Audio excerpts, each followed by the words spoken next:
이 유대인들 또 이 종교인들은 끝까지 이 복음 없으면 사단의 심부름을 할 수밖에 없습니다. 그래서 이제 아예 그냥 바울을 죽이려고 그런 맹세까지 하는 그런 상황을 보게 됩니다. 정말 우리가 이 복음을 모르면 결국 복음을 대적하는 그런 일들을 하게 됩니다. 그럼 하나님은 전도자들을 그냥 두시는가? 아니죠. 전도자를 하나님이 능하신 손으로 붙잡고 끝까지 보호하셔서 하나님의 계획을 이루시는 줄 믿습니다. 그래서 전도자를 보호하시는 하나님.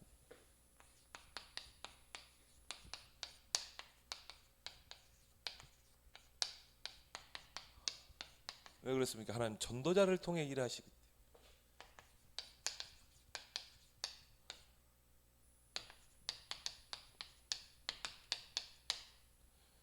12절에서 35절. 요즘 이제 이 메시지들이 계속 나오고 있는데 그 메시지 흐름을 우리 여러분들이 잘 붙잡고 이제 그것을 그 흐름을 타면서 이걸 나의 삶 속에 이제 어떻게 적용할 것인가, 이제 이런 부분들이 이제 우리가 해야 될 남은 숙제입니다. 그래서 요즘 이제 계속 나오는 메시지가 7가지 메인스트림.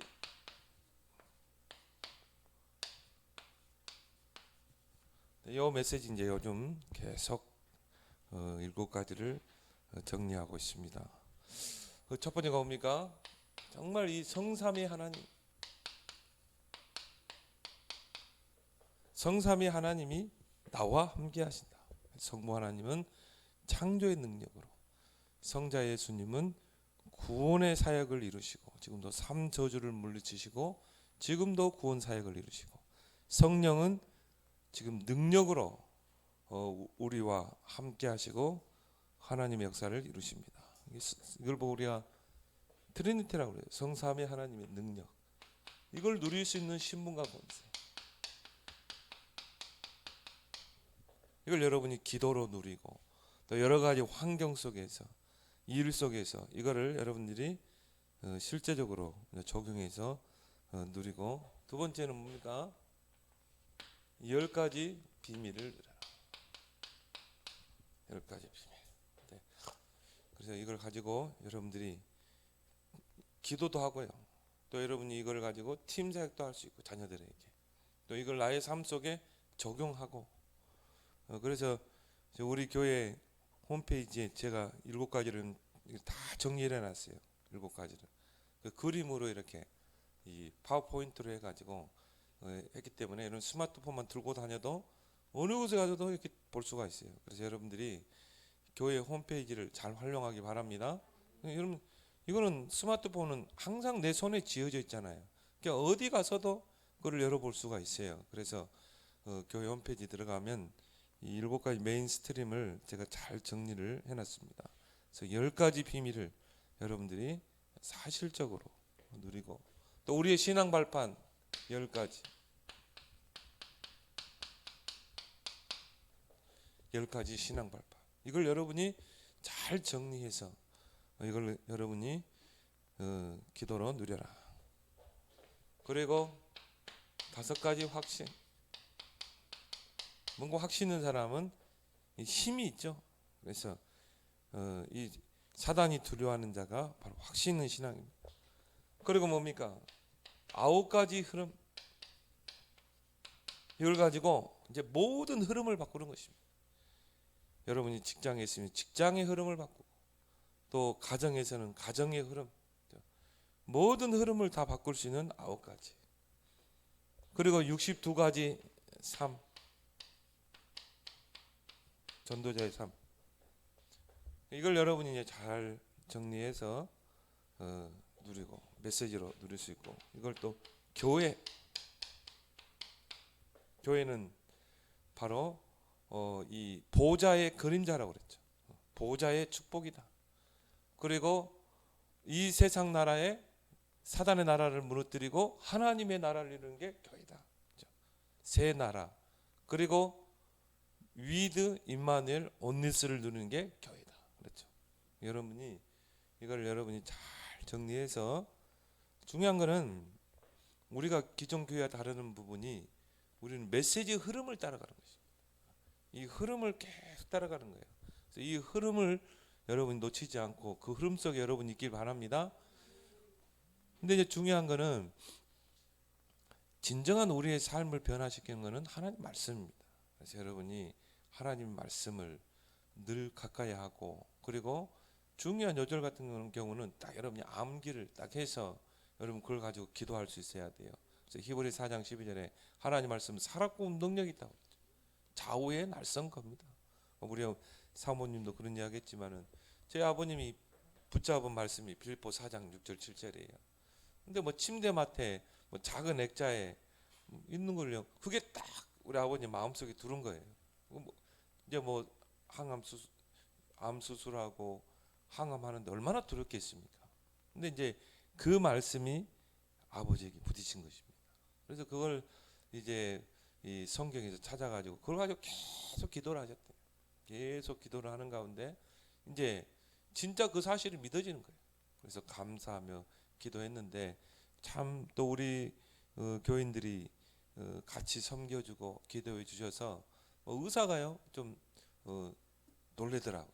그래서 이제 원래 석주에 한 번씩 오면 3일 항암 주사 맞았는데 이제 하루, 그것도 30분, 그것도 이제 면역만 유지하는, 그러니까 암세포가 거의 사라진 것 같아요. 그래서 이제 면역만 유지할 수 있는 이제 그 이제 주사만 딱 30분 맞고 내려가요. 그러니까 그거 30분 맞으러 올라오시는 거거든요. 근데 이제 그렇게 다 보면은 이제 주변의 말 들어보면 그렇게 해서 아버지의 면역력이 키워지면 완치 판정을 내린대요. 그래서 그것이 다 또 저와 여러분들의 기도가 있었다고 저는 봅니다. 근데 중요한 거는 저는 이제 아버지 모시고 병원에 가고 오면서 많은 팀 사역을 했거든요. 뭐 제가 아버지하고 그렇게 많이 대화를 나눠 보지를 못했잖아요. 일찍이 제가 부모님 떠나서 객지 생활했기 때문에. 근데 이번에 그 아버지 항암을 이렇게 하면서 많은 대화를 많이 나눴어요. 그래서 우리 가문의 배경이 뭔가, 영적 문제가 뭔가, 이런 것들을 좀 알게 되고, 또 그걸 놓고 진짜 기도해야 되겠다. 그래서 아버지가 우리 아버지 가문에 대한 내력을 잘 저한테 이야기를 안 했거든요. 근데 이제 이번에 아버지 가문에 이런 영적 문제가 있었구나, 이런 것들을 좀 듣게 되고, 또 우리는 들으면 그걸 영적으로 보잖아요. 복음으로 이 부분을 놓고 정말 기도해야 되겠다. 그런 것도 붙잡게 되고, 참 좋은, 저 자신이 많이 응답을 받은 것 같습니다. 그래서 우리가 메시지 흐름은 따라가야 되지만 정말 여러분의 삶을 변화시키고 진정한 응답은 하나님 말씀 속에 있다는 거, 여러분이 말씀을 놓치지 말기를 바랍니다. 그러면서요, 이걸 가지고 여러분이 7가지를 다 가지고 여러분의 신앙을 딱 다지게 되면 이 전도자의 삶을 살게 돼 있어요. 그래서 전도자들을 하나님은 끝까지 보호하셔서 하나님의 계획 속에 쓰신다는 거. 그래서 오늘 유대인의 이 바울 암살 계획이다. 바울을요 암살하려고 하는.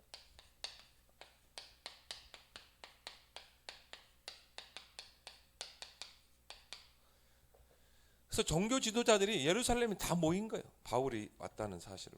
그래서 막 참소도 하고 하는데 이게 막 이제 천부장이 보호하고 하니까는 이제 아예 그냥 암살단을 조직해서 바울을 만나면 급습해서 칼로 찔러서 죽이려고 하는 그런 악한 계획을 오늘 우리가 읽은 본문에 나오고 있습니다. 그래서 오늘 12절에 보니까 당을 짓죠. 당을 만들게 되죠. 12절에 나리샘의 유대인들이 당을 지어 맹세하되 바울을 죽이기 전에는 먹지도 아니하고 마시도 아니하겠다 하고, 그래서 암살단을 조직하게 됩니다.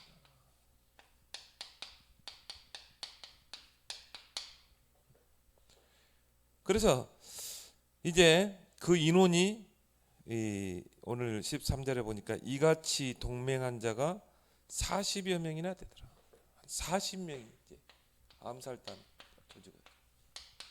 그래서 매복해 있다가 바울이 나오면 즉시 죽이려고 하는. 근데 지금 천부장이 바울을 보호하고 있거든요.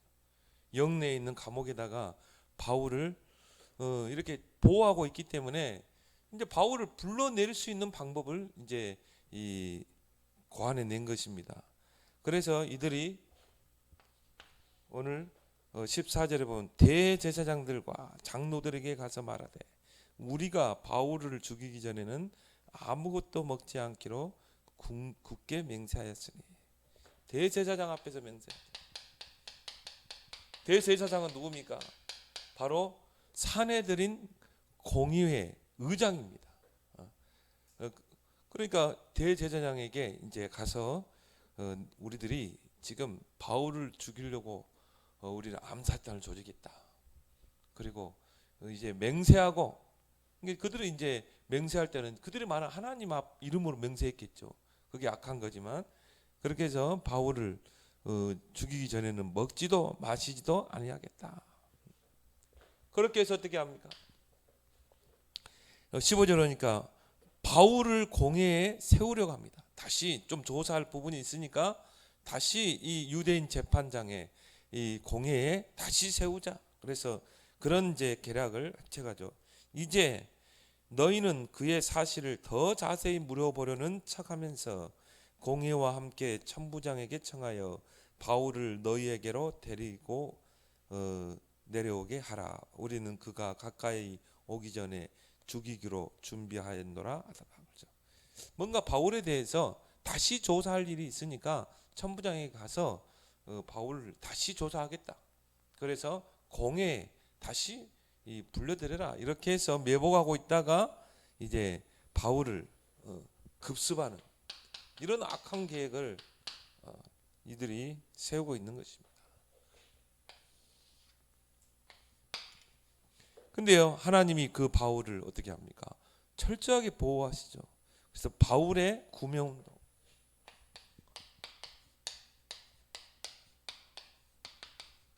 여기에 이제 하나님께서 몇 사람을 쓰십니다. 누굽니까? 바울의 생질이 이 말을 들은 거예요. 이게 뭐 어떤 신학자는 조카였을 것이다. 바울의 조카였을 것이다. 이렇게 오늘 16절에 보면 나오죠.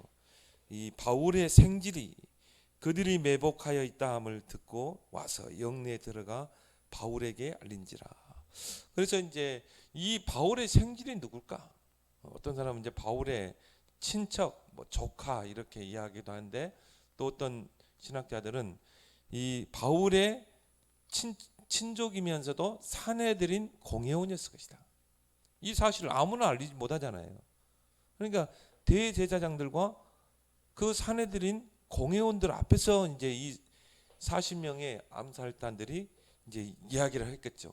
그러니까 거기에 참여한 사람 아무나 참석 않잖아요. 아마 이 생질은 그 사내들인 공회원이었을 것이다. 그래서 그 말을 듣고 이제 이거를 누구에게 이야기합니까? 바울에게 가서 이제 그걸 알리게 되죠. 그러니까 17절에 바울이 한 백부장을 청하여 이르되 이 청년을 천부장에게로 인도하라. 그에게 무슨 할 말이 있다 하니, 또 이 백부장이 이 천부장에 가죠. 천부장에게로 데리고 가서 이르되 제수 바울이 나를 불러 이 청년이 당신께 할 말이 있다 하여 데리고 가기를 청하다이다 하며. 자, 바울의 구명운동에 또 이름 백부장, 또 누굽니까? 이 천부장.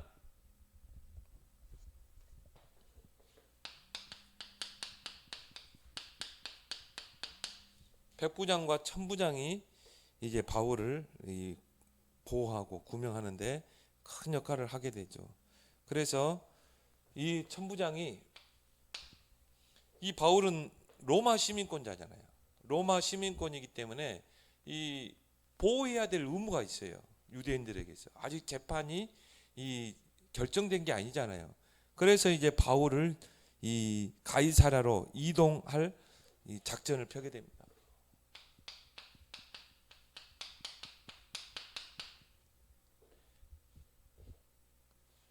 어디로요? 가이사랴로.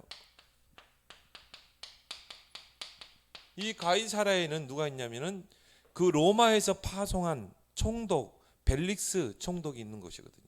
그때는 이제 유대인들이 이스라엘이 로마의 식민 지배를 당했잖아요. 그래서 로마가 그 이스라엘 유대를 다스리기 위해서 총독을 파송했어요. 그 인물이 바로 이제 벨릭스라는 총독인 것입니다. 그래서 총독부가 그 로마의 총독부가 어디에 있었냐면 가이사랴에 있었거든요. 우리나라에도 우리가 일제 지배를 당할 때 그 조선 총독부가 거기 있었잖아요. 경복궁 거기 있었잖아요. 그런 것처럼 이 로마의 총독부가 바로 가이사랴에 있었어요. 그 총독이 누구냐면 벨릭스 총독인 것입니다. 그래서 벨릭스 총독에게 이제 이 바울이 로마 시민권자이기 때문에 이제 그 벨릭스 앞에서 재판을 받게 하기 위해서 그 가이사랴로 이송을 하는데 얼마나 은밀하게 진행했는지 몰라요. 유대인들을 모르도록 은밀하게 몇 사람만 딱 알도록. 그리고 이제 뭡니까? 오늘 22절에 보니까 이 천부장이 청년을 보내며 경계하되 이 일을 내게 알렸다고 아무에게도 이르지 말라. 그렇죠? 아무에게도 이르지 않도록 은밀하게 이제 바울을 이송하게 됩니다. 그러면서 오늘 23절에 보니까 백부장 둘을 불러 이르되 밤 제 3시에 가이사랴까지 갈 보병 200명, 기병 70명, 창병 20명, 200명을 준비하라. 그렇죠? 그래서 유대인의 시간에 제 3시는 밤 제 3시는 거기다가 이제 6시간 더 빠른 거예요. 그러니까 거기서 6시간을 빼면 저녁 9시죠. 우리나라 시계로 보면. 그러니까 밤 9시에 군대를 동원해서 은밀하게 바울을 이제 가이사랴로 이송을 하는데 이 보병이 몇 명이요? 200명. 기병이 70명. 또 창을 든 병사가 200명. 바울 한 명을 이송하는데 470명이 동원됐어요. 정말 로마의 정말 정예 부대가 동원됐다 이 말이에요. 하나님께서 전도자 한 명을 보호하기 위해서 세밀하게 은밀하게 바울을 보호하고 이송하는 것을 보게 됩니다. 그리고 바울을요 빠르게 이송해야 되니까 이거는 뭐 걸어서는 이송이 안 되니까 어떻게 합니까? 짐승을 준비해 가지고 오늘 24절에 보니까 또 바울을 태워 총독 벨리스에게 무사히 보내기 위하여 짐승을 준비하라며 말을 준비하게 해서 빠르게 유대인들이 추격하지 못하도록 이제 이 정예 부대를 동원해 가지고 완전 무장해 가지고 바울을 이제 가이사랴까지 이송을 하는 것을 보게 됩니다. 그러면서 뭡니까? 이 천부장이 이 벨릭스에게 편지를 써보내죠.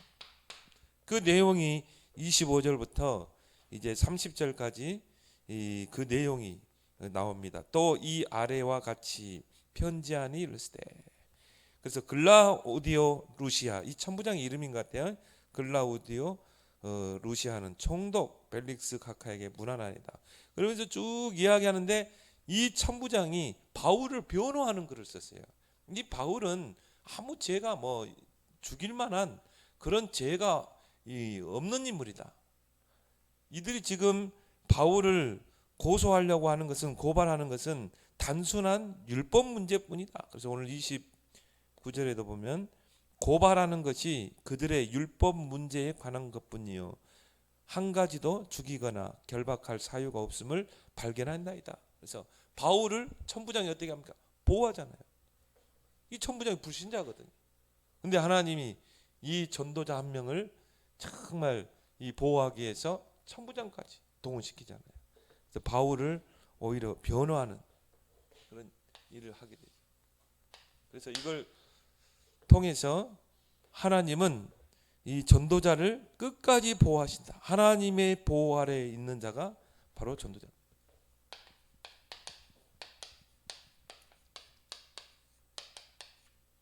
하나님의 보호 아래에 있는 자. 바울아 두려워 말라. 네가 가이사 앞에 서야 하리라. 하나님의 전도자를 중심으로 모든 걸 움직이잖아요. 그래서 하나님은 전도자를 통해 일하신다.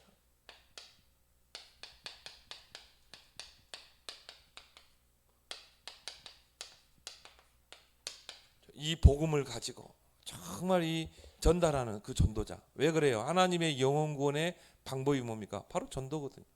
하나님은 전도에 미련한 것으로 모든 사람을 구원하기를 기뻐하셨잖아요. 그 복음을 전하는 그 전도자 중심으로 하는 모든 거 움직이잖아요.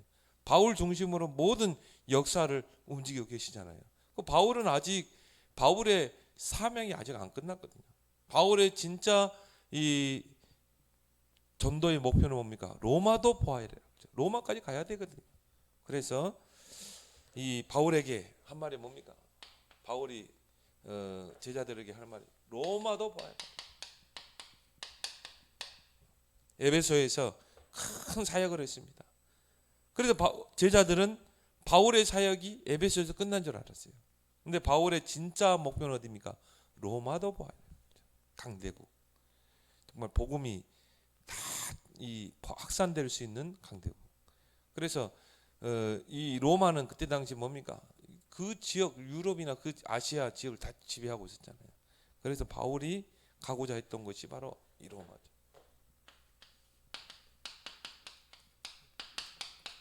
바울이 유대인들에게 협박을 당할 때 11절에 뭐라고 했어요?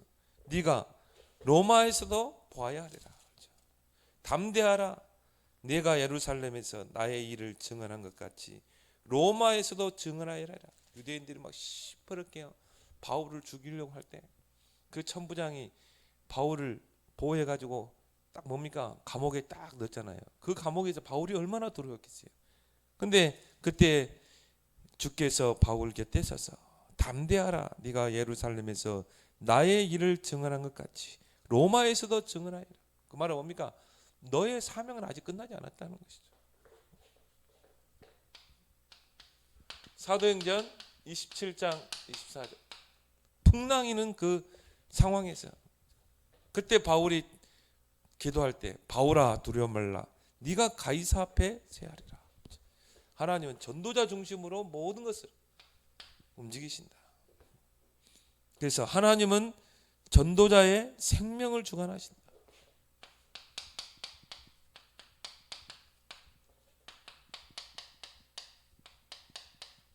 그래서 신앙 발판 10가지도 그렇잖아요. 하나님의 주권부터 쭉 이야기하면서 결국은 인생은 죽음이 있고 내세가 있고 그리고 마지막에 뭡니까? 전도자의 상급. 우리의 나를 계수하고 내가 앞으로 얼만큼 살았고 나는 얼만큼 이제 이 살 날이 남았는가? 우리의 나를 계수하고 그럼 남은 날 뭐예요? 이제 전도자로 사는 것입니다. 전도자의 상급. 그래서 신앙 발판 10가지의 결론은 뭡니까? 전도자로 살아라. 너 하나님이 책임지신다. 성삼위 하나님이 책임지신다. 그래서 여기에 신앙의 발판을 딱 두고 결국은 전도자의 삶. 전도자는 반드시 하나님이 상급을 주신다. 그래 결국은요. 하나님이 전도자의 생명을 주관하고 계신다. 마태복음 10장에 보면 나와요. 마태복음 10장 1절에서 42절. 그래서 예수님이 12제자를 딱 부르시고 전도자의 신분과 권세를 이야기했죠. 1절에 보니까 마태복음 10장 1절에 보면 더러운 귀신을 쫓아내고 모든 병을 고치고 약한 것을 고치는 권능을 주었다. 우리 힘으로 어떻게 이 세계복음만 땅끝복음만 합니까? 그래서 우리에게 이미 권능을 줬어요. 이미 권세를 줬어요. 더러운 귀신도 쫓아내고 병을 고치는 권능도 줬고 그리고 뭡니까? 약한 것을 고치는 권능도 줬다 이 말이에요. 그러면서 복음을 전파하는 그런 사명도 주신 것입니다. 그래서 전도자의 신분과 권세죠. 9절부터 10절에 보면 전도자를 책임지신다. 그래서 뭡니까? 동전을 가지지 말고 배낭도 준비하지 말고 두보롭도 준비하지 말라. 그리고 신발도 준비하지 말고 여유분의 신발도 준비하지 말고 또 지팡이도 준비하지 말라. 왜요? 일꾼이 자기의 먹을 것 받는 것이 마땅하니라. 전도자를 하나님이 책임진다는 것이죠. 그리고 예수님께서 22절에 마태복음 10장 22절에 미움을 받게 될 것이다. 이 복음을 전하면요, 이 사람들에게서 미움을 당할 수밖에 없죠. 그러나 끝까지 견디는 자는 구원을 얻으리로다. 전도자는 핍박이 올 수 있습니다. 조롱이 올 수 있습니다. 그러나 끝까지 견디는 자는 구원을 받는다. 그리고 두려워하지 말라. 26절에서 28절. 몸은 죽여도 몸은 죽여도 영혼은 죽이지 못하는 자들을 두려워하지 말라. 몸과 영혼을 저 지옥에 집어넣는 그를 두려워하라는 것이죠. 그래서 전도자가 복음 전하다가 순교를 할 수 있어요. 스데반 집사도 이 복음 전하다가 육신의 죽음을 당했지만 영혼은 어디로 갔어요? 천국에. 그래서 두려워하지 말라. 다섯 번째 뭡니까? 너희는 참새보다 귀하다. 29절 31절.